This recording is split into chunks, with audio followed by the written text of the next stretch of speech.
Hello friends, आज की class में अपन पढ़ेंगे कि लास्ट क्लास में अपन ने क्रिस्टलिन और अमोर्फस का डिस्कशन कर लिया था। अब इस वाली क्लास के अंदर अपन करेंगे क्रिस्टलिन सॉलिड का फर्दर ब्रेकआउट कि क्रिस्टलिन सॉलिड कितने पार्ट में डिविजिबल हो सकता है, क्रिस्टलिन सॉलिड के कितने टाइप्स है, वो सारी चीज़ें अपन इसमें डिस्कशन करेंगे। क्रिस्टलिन और अमोर्फस, क्रिस्टलिन अमोर्फस के अंदर एक इंपॉर्टेंट टॉपिक आता है कि इनकी मेल्टिंग प्रोसीजर में क्या क्या डिफरेंस होता है, तो इसको थोड़ा ध्यान से देख लेते हैं।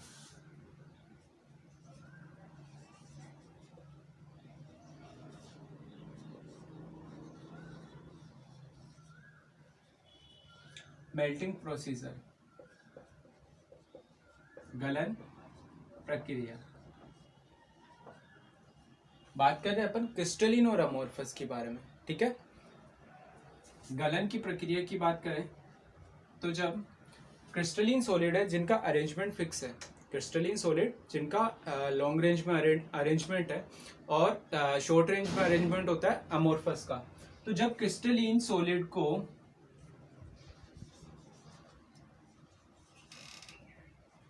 मेल्ट किया जाता है तो उसका एक शार्प मेल्टिंग पॉइंट आता है।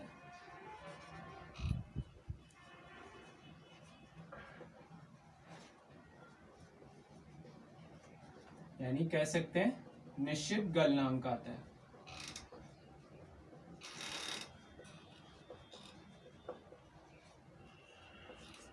शार्प मेल्टिंग पॉइंट कैसे कि अपन उसको जब सॉलिड से लिक्विड में कन्वर्ट कर रहे हैं तो वो फिक्स एक टेम्परेचर ऐसा आता है जिसपे वो सॉलिड से लिक्विड में कन्वर्ट होना स्टार्ट हो जाता है।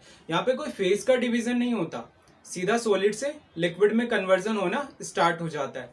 किसके अंदर? क्रिस्टलिन के अंदर। तो अगर ये शार्प मेल्टिंग पॉइंट दिखाता है तो इसका एंथैल्पी ऑफ फ्यूजन जो होगा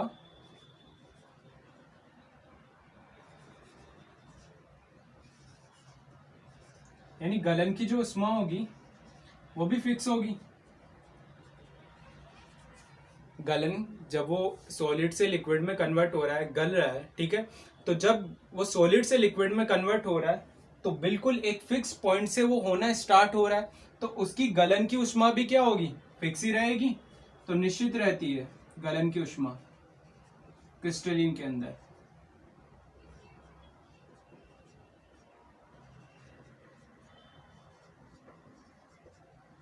ऐसा इसलिए होता है क्योंकि वो लॉन्ग रेंज में फिक्स अरेंज्ड है, तो जब एक पॉइंट पे अपन हीट देते हैं तो वो पूरी की पूरी इक्वली डिस्ट्रीब्यूट हो जाती है, पूरी जगह पे फैल जाती है हीट। अब पूरा जो ऑब्जेक्ट है वो एक साथ ही मेल्ट होना स्टार्ट होगा, तो एक शार्प मेल्टिंग पॉइंट अपन को वहां पे देखने को मिलता है क्रिस्टलिन में। लेकिन अमोर्फस में क्या होगा? अमोर्फस में छोटी छोटी जगह पे उसके अरेंजमेंट में चेंजेस आ जाएंगे, शॉर्ट रेंज ऑर्डर रहता है उसके अंदर, यानी लघु परासी व्यवस्था रहती है। तो अब जब वो शॉर्ट रेंज ऑर्डर है तो एक जगह पे पहले मेल्ट होगा, उसके बाद दूसरी जगह पे वो हीट जाएगी, फिर मेल्ट होगा, यानी वो लगातार एक टाइम पे मेल्ट नहीं हो सकता। तो फिर उसके अंदर कैसा देखने को मिलेगा? उसके अंदर अपन को अमोर्फस के अंदर एक रेंज देखने को मिलेगी मेल्टिंग की।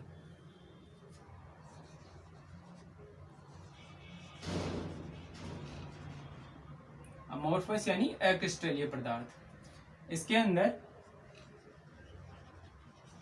रेंज ऑफ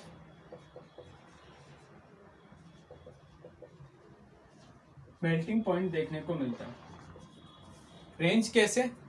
अगर अपन किसी प्लास्टिक या रबड़ को मेल्ट करने की कोशिश करते हैं, कांच की मैन्युफैक्चरिंग की वीडियोस अगर आपने देखी हो तो आपको पता होगा कि किस तरीके से ग्लास के ऑर्नामेंट बनाए जाते हैं। वो पहले लिक्विड से उनको रोटेट करवा करवा के डिफरेंट डिफरेंट शेप दे पाते हैं। तो वो इसलिए हो पाता है क्योंकि वो पहले क्या होता है? सॉफ्ट होता है, उसके बाद में वो थोड़ा सा सेमी सॉलिड टाइप का होता है, उसके बाद में वो सॉलिड में कन्वर्ट होता है। यानी उसके अंदर अलग अलग फेजेस के अंदर काम होता है। देखो किस तरीके से, अगर मैं लिक्विड से सॉलिड में कन्वर्ट करना चाहता हूं तो पहले उसका आउटर फेज जो है वो सॉलिड में कन्वर्ट होगा, उसके बाद में उसके इनर फेजेस में धीरे धीरे सॉलिड के अंदर चेंजेस आते जाएंगे। तो अपन उस टाइम पे उसको बीट कर करके अपने अकॉर्डिंग शेप दे सकते हैं। अमोर्फस के अंदर ये प्रॉपर्टी होती है क्योंकि उसका शॉर्ट रेंज ऑर्डर होता है। और अगर इसकी उल्टी बात करूं, अगर मैं सॉलिड से लिक्विड में कन्वर्ट कर रहा हूं ठीक है, सॉलिड को लिक्विड में कन्वर्ट कर रहा हूं, तो मैं उसको हीट दूंगा। हीट देने पे क्या हो जाता है, वो गर्म होने पे फिर थोड़ा सा सॉफ्ट हो जाएगा, वो एक साथ मेल्ट होना स्टार्ट नहीं होगा, पहले वो सॉफ्ट होगा। तो ये प्लास्टिक के अंदर देखने को मिलता है। अपन प्लास्टिक की चीज को हल्का गर्म करके उसको मोड़ देते हैं, तो वो उसी सॉलिड के रूप में कन्वर्ट हो जाता है। तो यही बात है कि इसके अंदर एक फिक्स मेल्टिंग पॉइंट नहीं रहता, एक रेंज रहती है कि आप जैसे 120 डिग्री सेंटीग्रेड पे हीट करोगे तो उसके बाद में वो थोड़ा सा सॉफ्ट होना स्टार्ट होगा, फिर इसके बाद में ज्यादा हीट करोगे 150 तक जाओगे, तब जाके वो मेल्ट होना स्टार्ट होगा। तो इस तरीके से 120 से 150 उसकी रेंज रहती है मेल्ट होने की, ठीक है। तो ये रेंज ऑफ मेल्टिंग पॉइंट दिखाता है कौन, अमोर्फस। और इसका फिक्स्ड एंथैल्पी ऑफ फ्यूजन नहीं होता।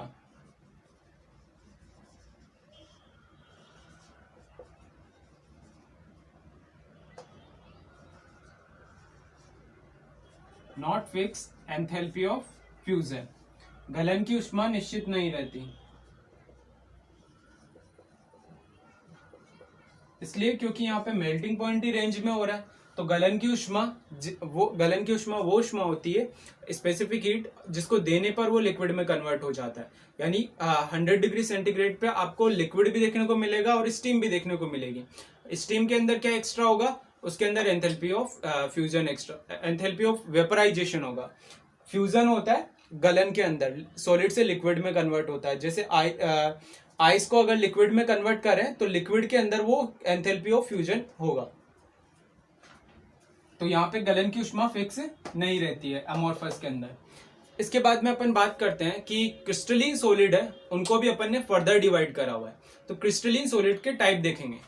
क्रिस्टलीन सॉलिड को जो ब्रेक करा गया है वो उनके बीच में प्रेजेंट होने वाले उस बॉन्डिंग के रूप में अपन ने उनको डिवाइड करा है। तो इसका क्लासिफिकेशन हुआ है, तो वो बॉन्डिंग के रूप में हुआ है। देखो, क्रिस्टलीन सॉलिड अपन को ज्यादातर जो एनवायरनमेंट में देखने को मिलता है क्रिस्टलीन सॉलिड ही देखने को मिलता है, अमोर्फस काफी कम देखने को मिलता है। तो क्रिस्टलीन सॉलिड अपने पास काफी ज्यादा अमाउंट में, तो इनको अच्छे से अंडरस्टैंड करने के लिए इनका डिवीजन होना जरूरी था। तो अपन ने इनके अरेंजमेंट के बेसिस पे इनको और फर्दर डिवाइड करा दिया। और अरेंजमेंट किसके बेसिस पे लिया, इनकी बॉन्डिंग के बेसिस पे, ठीक है। तो बॉन्डिंग के बेसिस पे अपन क्रिस्टलीन सॉलिड को डिवाइड करते हैं।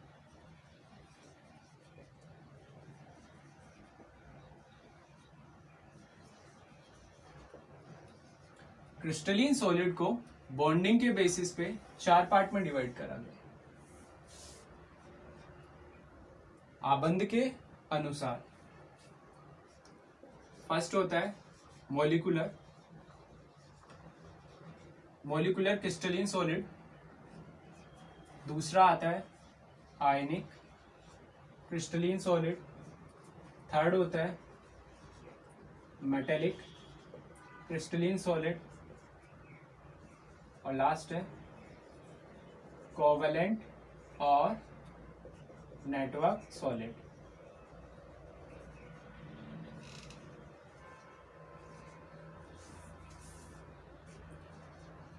आणविक ठोस, आयनिक ठोस,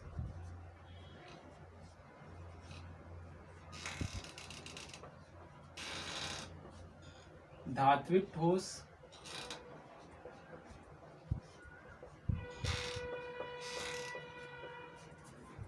सहसंयोजक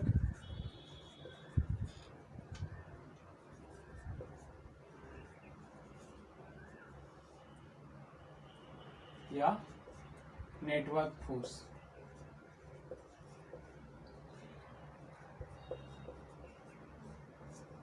तो ये बेसिकली 4 टाइप के अपन ने इनको डिवाइड करा, ठीक है। इसके अंदर मॉलिक्यूल के बीच में अट्रैक्शन फोर्स रहेगा, यहाँ पे आयन के बीच में, यहाँ पे मेटल का अट्रैक्शन फोर्स होगा, यहाँ पे कोवेलेंट फोर्सेस देखने को मिलेंगे। तो इनके फोर्सेस के आधार पर ही अपन ने इनको डिवाइड करा है। मॉलिक्यूलर के अंदर काफी ज्यादा ब्रॉड वेराइटी देखने को मिलती है, तो इसलिए अपन ने इसको फर्दर 3 पार्ट में डिवाइड कर रखा है। Non polar non polar molecular solid, polar molecular solid और hydrogen bonded molecular solid.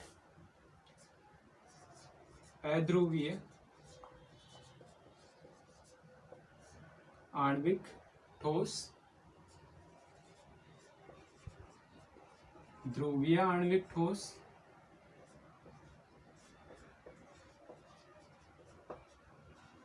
Hydrogen आबंधित आणविक ठोस।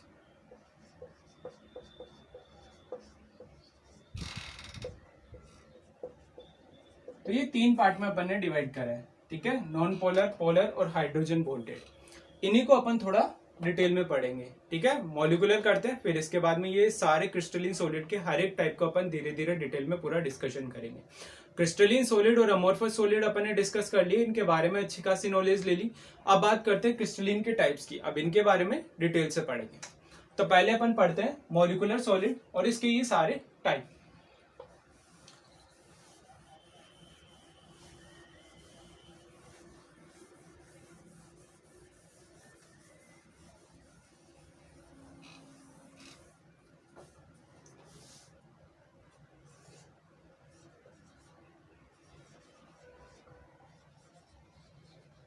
मॉलिक्यूलर सॉलिड, आणविक ठोस। आणविक ठोस की अगर बात करी जाए तो इसके अंदर जो कॉन्स्टिट्यूएंट पार्टिकल होते हैं यानी अवयवी कण,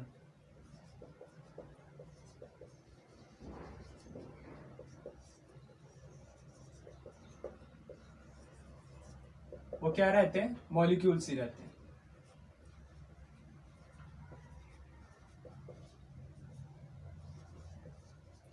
यानी वो कण जो आपस में जुड़े हुए हैं, सबसे छोटी यूनिट जो आपस में जुड़ी हुई है, जिसके बेसिस पे अपन इनका डिवीजन देख रहे हैं, वो क्या है, मॉलिक्यूल्स है, यानी अणु।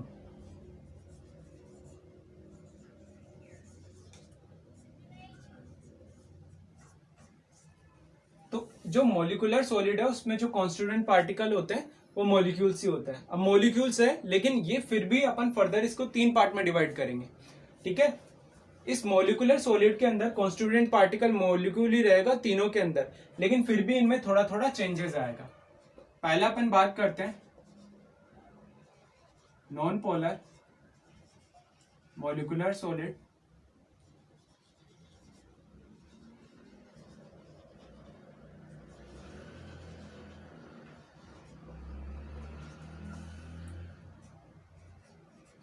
अध्रुवीय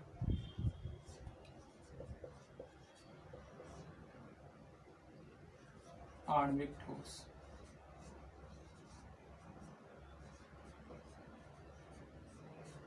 अगर नॉन पोलर मॉलिक्यूलर सॉलिड की बात करें तो इसके अंदर सबसे पहले अपन देख लेते हैं कि कौन कौन से अपन को देखने को मिलते हैं। अगर एटम की बात करी जाए तो आर्गन और हीलियम दोनों क्या है, नोबल गैसेस है। तो जब इनको लो टेम्परेचर पे देखा जाए, अपन क्या पढ़ रहे हैं, सॉलिड, ये क्या लिख दिया मैंने, गैसेस लिख दी। आर्गन और हीलियम तो क्या होती है, गैस होती है, नोबल गैसेस। अपन तो पढ़ रहे हैं सॉलिड है, ये कैसे आ गया। लेकिन इस आर्गन और हीलियम को अगर लो टेम्परेचर पे रखा जाए तो इनसे जो बनने वाले सॉलिड होंगे उन वो किस तरीके के सॉलिड होते हैं, नॉन पोलर मॉलिक्यूलर सॉलिड की तरह बिहेव करते हैं। और अगर मॉलिक्यूल्स के अंदर देखा जाए, मॉलिक्यूल्स यानी अणु, molecules bonded with non polar covalent bond. अणु जो आबंधित है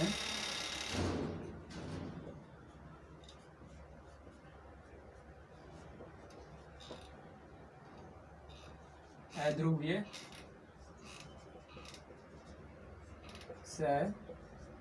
संयोजक बंध से।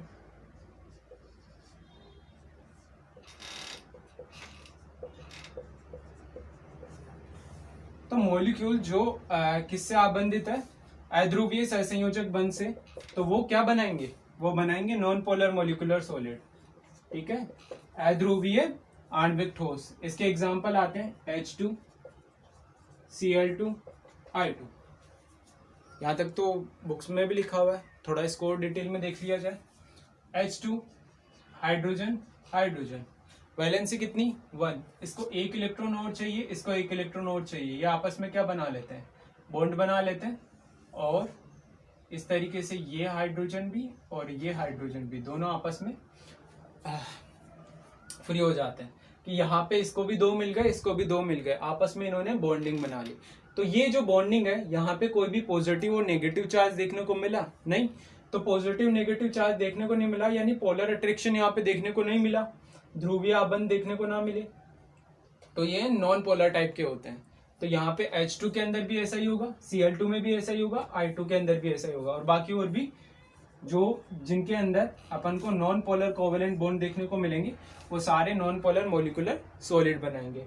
जिनमें भी अध्रुवीय सहसंयोजक बंध देखने को मिलता है वो सारे अध्रुवीय आणविक ठोस बनाते हैं। यहाँ पे अणु आपस में जुड़े हुए रहते हैं। ये जो आबंध है ये 11th क्लास में और अच्छे से डिटेल में पढ़े होंगे आपने। और यहाँ पे अध्रुवीय का बता ही दिया। सेकंड अपन बात कर इसको थोड़ा और डिटेल में लेके चलते हैं।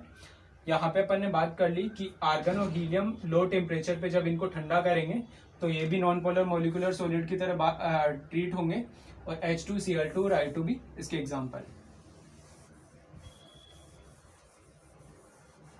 इनकी क्या प्रॉपर्टी होती है, इनमें क्या खास बात होती है? इनमें खास बात ये होती है कि ये नॉन कंडक्टर ऑफ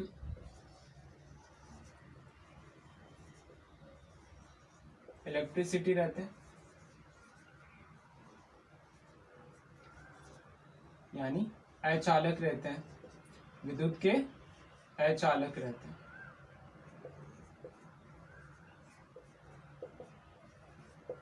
विद्युत के अचालक रहते हैं और रूम टेम्परेचर और प्रेशर पे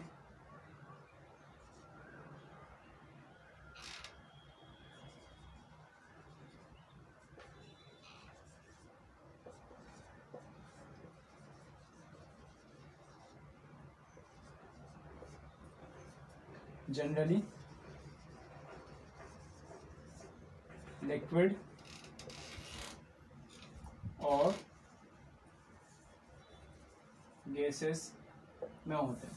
तो ये रूम टेम्परेचर पे जनरली अपन को लिक्विड और गैसेस में मिलते हैं, लेकिन जैसे इनको और ठंडा करा जाता है तो ये अपन को किस तरीके का सॉलिड देते हैं, नॉन पोलर मोलिकुलर सॉलिड, अध्रुवीय आणविक ठोस अपन को देते हैं। और ये नॉन कंडक्टर ऑफ इलेक्ट्रिसिटी रहते हैं। ये इनकी कुछ स्पेशल प्रॉपर्टीज हो गई। इसके बाद में बात करते हैं पोलर।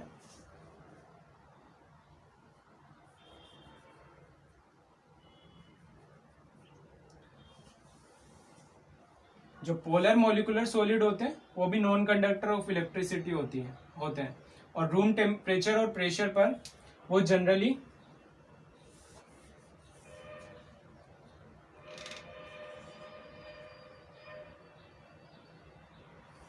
ये भी लिक्विड और गैसियस में ही रहते हैं। ये दोनों प्रॉपर्टी दोनों में सेम ही देखने को मिलती है। इसके एग्जाम्पल देख लेते हैं पोलर मोलिकुलर सॉलिड की, और किस तरीके से ये बनता है ये अपन देख लेते हैं। पोलर यानी ध्रुवीय आणविक ठोस की बात करी जाए तो इसके एग्जाम्पल अपने पास आते हैं HCl, SO2। इनके अंदर फोर्स ऑफ अट्रैक्शन या बॉन्डिंग कैसा रहेगा, यानी ये किससे जुड़े हुए रहेंगे। एक और नॉन पोलर मोलिकुलर सॉलिड में एक चीज और ध्यान रख लेना कि नॉन पोलर मोलिकुलर सॉलिड होते हैं वो वीक डिस्पर्जन फोर्सेस या फिर अपन कह सकते हैं लंदन फोर्सेस के द्वारा जुड़े हुए रहते हैं। H2, Cl2, I2, इनके अंदर अपन को कौन सा फोर्स देखने को मिलता है, लंदन फोर्सेस, लंदन फोर्स या फिर इसे वीक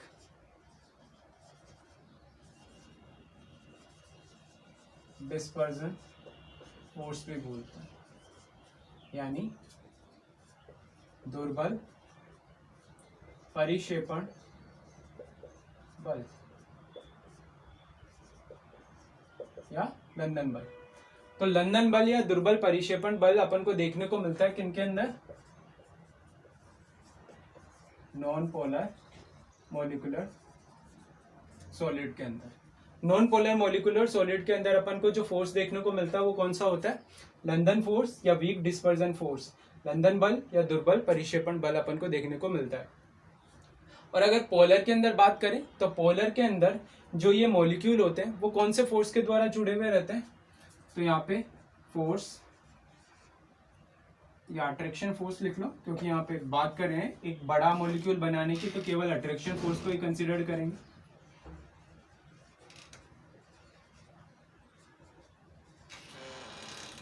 अट्रैक्शन फोर्स या बॉन्डिंग आबंध। इसमें अपन को देखने को मिलता है डाइपोल डाइपोल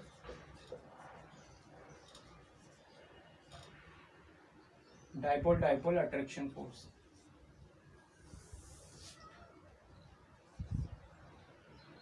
द्विध्रुव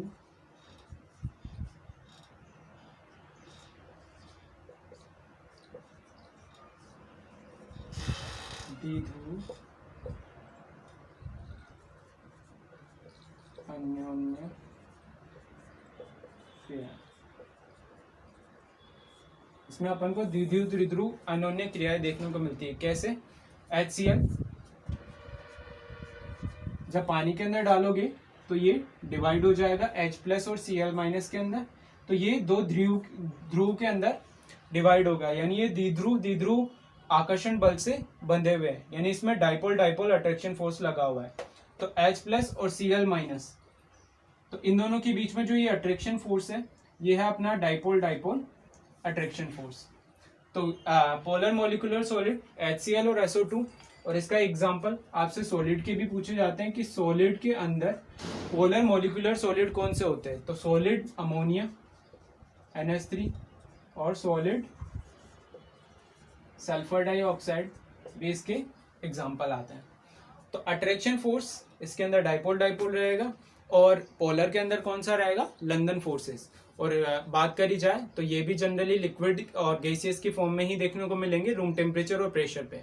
और अगर बात करी जाए इसके अंदर ये भी नॉन कंडक्टर ऑफ इलेक्ट्रिसिटी रहते हैं। अब लास्ट जो बचा है अपने पास मॉलिक्यूलर सॉलिड का, वो बचा है hydrogen bonded.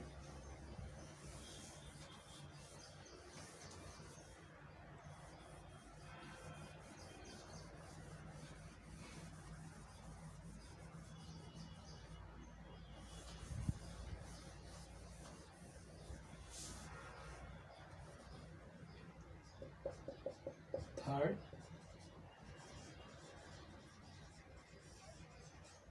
Hydrogen bonded molecular solid. Hydrogen आबंधित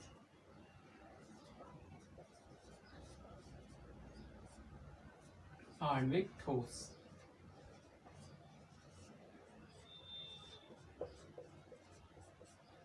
इनकी बात करें तो इसके अंदर अपने पास हाइड्रोजन बॉन्ड होना चाहिए। हाइड्रोजन बॉन्ड किस किस के बीच में होता है? हाइड्रोजन बॉन्ड H और जो हायर इलेक्ट्रोनेगेटिव दिखाते हैं कौन कौन से होते हैं? फ्लोरीन हो गया, ऑक्सीजन हो गया, नाइट्रोजन हो गया। तो इनके अंदर अपन को देखने को मिलेगा हाइड्रोजन बॉन्डेड मॉलिक्यूलर सॉलिड। इसका सबसे अच्छा एग्जांपल है H2O वाटर। किस तरीके से होता है कि किस तरीके से ये आबंध बनता है एक बार देख लो। H+ और O-। क्यों? हाइड्रोजन के पास 1 इलेक्ट्रॉन है, इस हाइड्रोजन के पास 1 इलेक्ट्रॉन है, ऑक्सीजन के पास तो 8 है। ये कहेगा भाई मेरे पास तो बहुत ज्यादा है, मेरे पास बहुत ज्यादा है, इसलिए सारा नेगेटिव चार्ज मैं ही रखूंगा, किसी को नहीं दूंगा। तो इसीलिए इसके ऊपर स्लाइटली नेगेटिव चार्ज आ जाता है। तो इसको बोलते हैं, इसके अंदर पार्शियली नेगेटिव चार्ज डेवलप हो जाता है। और यहाँ पे अगर नेगेटिव चार्ज डेवलप हो जाता है तो ये कहेगा मेरे पास पार्शियली पॉजिटिव होगा, अगर तो नेगेटिव बन सकता है तो मैं पॉजिटिव बन सकता है। तो ये हाइड्रोजन बोलेगा मेरे पास पार्शियली पॉजिटिव चार्ज आ गया, और यहाँ पे भी पार्शियली पॉजिटिव चार्ज आ गया। तो ये आपस में बॉन्ड तो बना ही रहा है, कोवलेंट बॉन्ड, लेकिन इस बॉन्ड के अलावा इसके पास इलेक्ट्रॉन काफी ज्यादा होने की वजह से, यानी इसके इलेक्ट्रॉन एफिनिटी यानी विद्युत ऋणता ज्यादा होने की वजह से यहाँ पे एक एक्स्ट्रा फोर्स और लगता है इन दोनों के बीच में। तो इसलिए इनका अट्रैक्शन फोर्स काफी ज्यादा स्ट्रांग हो जाता है। तो ये जो फोर्स लगता है इसे ही अपन बोलते हैं हाइड्रोजन बॉन्ड। और ये हाइड्रोजन में ही क्यों देखने को मिलता है, क्योंकि इस बेचारे के पास एक इलेक्ट्रॉन है, तो इसीलिए दूसरे के पास ज्यादा होगा तो इसकी चलेगी नहीं, तो इसीलिए वो थोड़ा सा नेगेटिव चार्ज अपने पास रख लेगा, तो इसलिए इसको नेगेटिव चार्ज मिलेगा, और यहाँ पे इसके पास पॉजिटिव चार्ज होगा, इसीलिए इसका नाम हाइड्रोजन। ऑक्सीजन के साथ देख लिया, फ्लोरीन और नाइट्रोजन के साथ भी अपन को ऐसा ही देखने को मिलता है। तो हाइड्रोजन बॉन्डेड मॉलिक्यूलर सॉलिड होते हैं, ठीक है, इनके अंदर हाइड्रोजन आबंध होते हैं। तो इनके अंदर फोर्स ऑफ अट्रैक्शन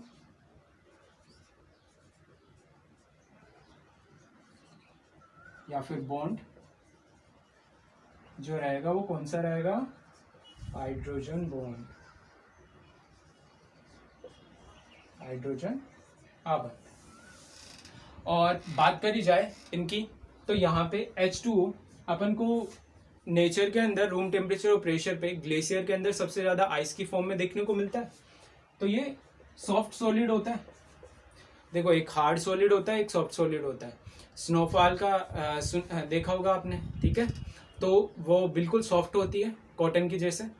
तो H2O है, आई से ये अपना बिल्कुल सॉफ्ट सॉलिड रहता है।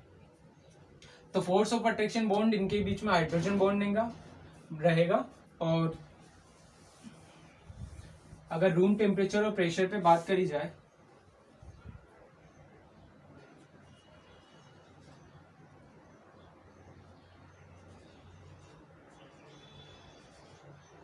रूम टेम्परेचर और प्रेशर पे ये अपन को जनरली किस में मिलता है, सॉफ्ट सॉलिड या वॉलेटाइल लिक्विड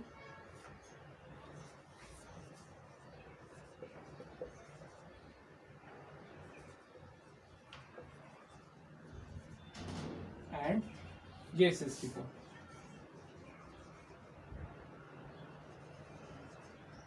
वॉलेटाइल का मतलब वाष्पीकृत,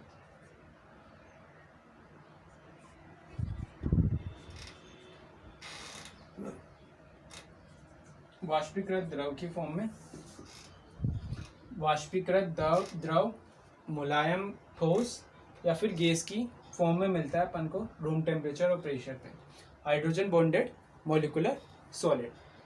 तो बात कर लिया अपन ने क्रिस्टलिन सॉलिड के अंदर, मॉलिक्यूलर सॉलिड को पूरा देख लिया। इन सबके अंदर कॉन्स्टिट्यूएंट पार्टिकल क्या रहा, इन सबके अंदर कॉन्स्टिट्यूएंट पार्टिकल मॉलिक्यूल्स रहे।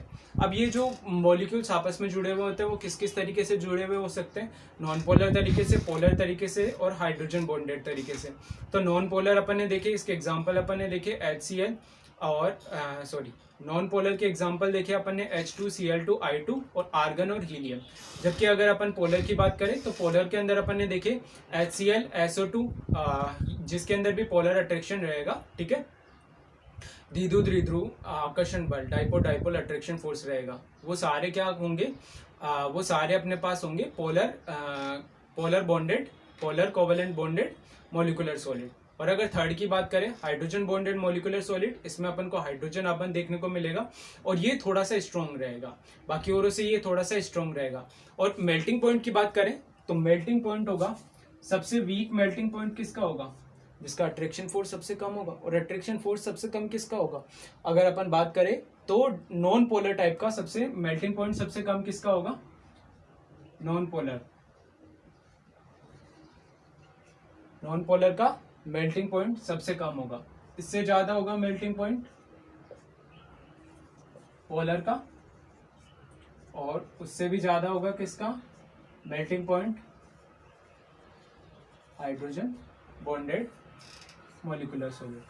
तो मेल्टिंग पॉइंट की बात कर ले, गलनांक, तो गलनांक सबसे ज्यादा अगर मॉलिक्यूलर सॉलिड में हाइड्रोजन बॉन्डेड वाले का देखने को मिलता है, और पोलर वाले का उससे कम, और सबसे कम नॉन पोलर। तो आपसे इनके एग्जांपल के थ्रू क्वेश्चन भी पूछा जा सकता है कि मेल्टिंग पॉइंट किसका ज़्यादा रहेगा। तो आप देख लो ना कि इसमें जो बॉन्ड रहेगा उसके अकॉर्डिंग आप उसको अरेंज कर दोगे, ठीक है। एंड बिकॉज कोविड के केसेस काफ़ी ज़्यादा हो गए, इसलिए क्लास में थोड़ा डिले चल रहा है। तो होप सो आप सभी अपनी स्टडी कंटिन्यू रखें and stay home, stay safe and always remember to wash your hand regularly and aware about all the situations regarding that is follow the guidelines given by the government, okay, and be safe.